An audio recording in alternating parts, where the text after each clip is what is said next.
खुलुमबाय लोगोफोर आं दिनै दोंसे खन्थाइ लानानै फैलायबाय। बे खन्थाइखौ लिरदों हेमानि बसुमतारी। बे खन्थाइखौ आवरायनो आखायाव लादों हेमानि बसुमतारी। दानिया खन्थाइखौ जागायजेनसिगोन। खन्थाइनि मुं अबंलावरि आरो संसारनि माया।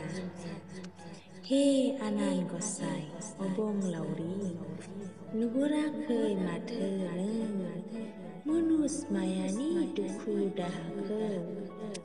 सोरनियावबा उसिफावना खुसिजों, सोरनियावबा उसिफावना दुखुजों, बेनो नामा नोंनि अनहरनाया?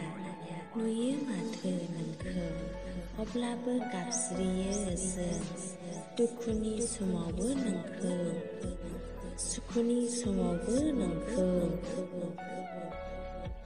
सोरनिबा दुखुनि मोदैखौ गारनो सानो, नाथाय गैया आंहा आखाइयाव रांखाउरि, बेनो नामा संसारनि मायाया?